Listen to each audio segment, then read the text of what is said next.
Colon cancer, colorectal cancer, बड़ी आंत और मलाशय, इनका जो कैंसर होता है, क्योंकि ये बड़ी आंत की ही फॉर्मेशन होती है, इसको एक ही कैटेगरी के अंदर हम इंक्लूड करते हैं। कोलोरेक्टल कैंसर की जो पाया जाना होता है, अक्सर जैसे हम डॉक्टर लोग उसको देखते हैं तो वो हमारे को अक्सर स्टेज 3 में मिलता है। तो आज का वीडियो इसी के ऊपर है कि कोलन कैंसर अगर आपका स्टेज 3 में है तो उसका ट्रीटमेंट कैसे होना है। नमस्कार, मैं डॉक्टर नीरज गोयल हूँ। मैं जीआई कैंसर सर्जन हूँ दिल्ली इंस्टीट्यूट गैस्ट्रो साइंसेज से। आज मैं इसी विषय पर आपसे बात करूंगा। Please subscribe to this channel. इस चैनल को सब्सक्राइब कीजिए, इस वीडियो को लाइक और शेयर कीजिए और कमेंट्स प्लीज जरूर करिए ताकि हम आपसे बातचीत कर पाए और आपके जो भी डाउट्स हैं उनका आंसर दे पाए। तो आज का जो वीडियो है वो है कोलन कैंसर स्टेज 3 के बारे में। तो पहले हमारे को ये समझना है कि स्टेज 3 होती क्या है।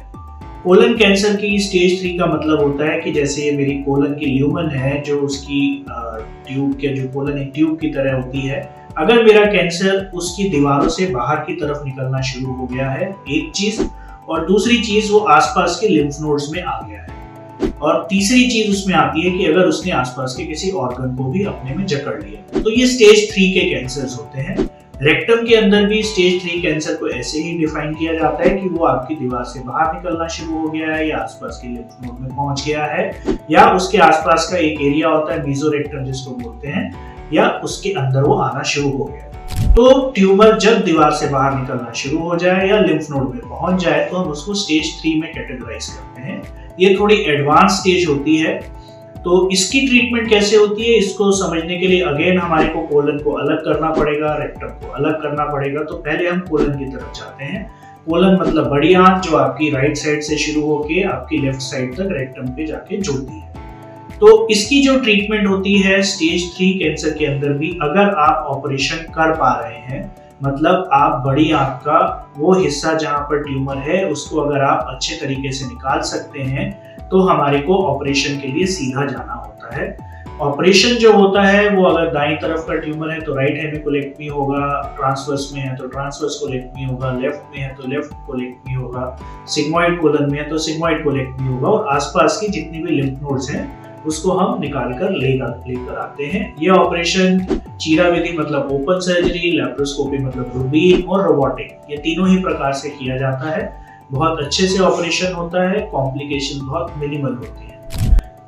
तो इम्पोर्टेंट चीज समझने की है, अगर मैं सीधा ऑपरेशन कर पा रहा हूँ इस सिचुएशन में भी, तो मेरे को ऑपरेशन के लिए सीधा जाना है। पर आजकल कुछ स्टडीज आई हैं जो शो कर रही हैं कि अगर इस स्टेज में कैंसर है और आप उसको डायरेक्टली नहीं निकाल पा रहे हैं ऑपरेशन के साथ, या ऑपरेशन आप एक्सपेक्ट करते हैं कि उसकी कॉम्प्लिकेशन ज्यादा होगी, तो आप कीमोथेरेपी पहले दे सकते हैं ताकि आप उस ट्यूमर को छोटा कर पाए। और जब आप ट्यूमर को छोटा कर लेते हैं तो वंस अगेन आप उसको ऑपरेशन के लिए लेते हैं, और फिर वहां पर आपको जो ट्रीटमेंट है सर्जिकल वो आपको देना है।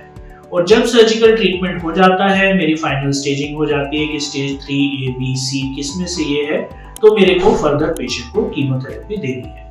कीमोथेरेपी आजकल बहुत एडवांस्ड हो चुकी है। कोलन कैंसर के लिए मॉलिक्यूलर मार्कर्स बहुत सारे अवेलेबल हैं, क्योंकि उसके ऊपर निर्भर कर जाती है मेरी chemotherapy.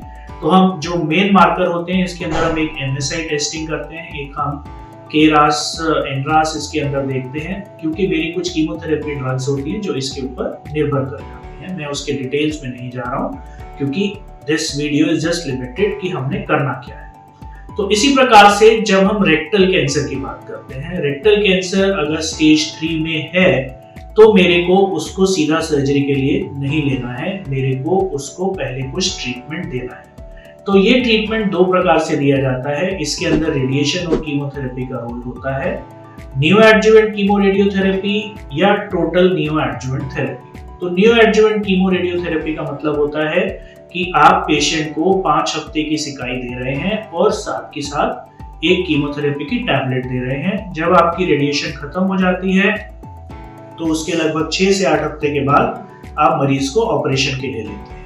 Total neo adjuvant therapy का मतलब है this is the latest advancement, जिसके अंदर आप पेशेंट को इंजेक्टेबल कीमोथेरेपी देते हैं। आप उसको 6 साइकिल्स की कीमोथेरेपी देते हैं, उसके बाद आप उसको रेडियोथेरेपी देते हैं। रेडियोथेरेपी यूजुअली मैं प्रेफर करता हूँ लॉन्ग कोर्स की, अगली 5 हफ्ते की उसको कीमो रेडियोथेरेपी दी जाए, और फिर उसके 6 से 8 हफ्ते के बाद आप मरीज को ऑपरेशन के लिए लें। तो स्टेज 3 के रेक्टल कैंसर में हमेशा आपको पहले नियोएडजुवेंट थेरेपी देनी होती है रेडिएशन और कीमोथेरेपी के माध्यम से।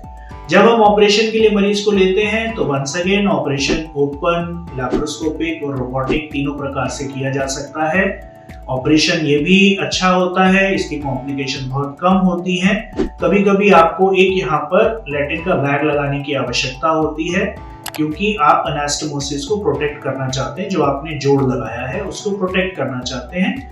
ये टेम्पोरेरी होता है यूजुअली, जिसको हम लगभग 8 से 12 हफ्ते के बाद एक छोटे ऑपरेशन के बाद रिवर्स कर देते हैं या कीमोथेरेपी फिनिश होने के बाद रिवर्स कर देते हैं। तो इस रेक्टल कैंसर की ट्रीटमेंट के बाद भी अगर आपने पहले नियोएडजुवेंट कीमो रेडियोथेरेपी लिया है, मतलब टैबलेट वाला कीमोथेरेपी लिया है, तो आपको ऑपरेशन के बाद 6 साइकिल्स ऑफ कीमोथेरेपी लेनी होती है, जो आपके मेडिकल ऑन्कोलॉजिस्ट डिसाइड करते हैं। वंस अगेन, जैसा मैंने पहले भी बताया कि ये जो कीमोथेरेपी होती है ये मॉलिक्यूलर मार्कर्स बेस्ड हो गई है आजकल। मॉलिक्यूलर मार्कर्स को चेक कर हम डिसाइड करते हैं कि किस डोज में कौन सी कीमोथेरेपी मरीज को दी जाने वाली है। स्टेज 3 कोलोरेक्टल कैंसर क्यूरेबल है, जड़ से खत्म हो सकता है। जरूरत है इसको जल्दी पकड़ने की और सही ढंग से इलाज करने की, जिसमें सर्जरी, कीमो और रेडिएशन तीनों का रोल आता है। नमस्कार।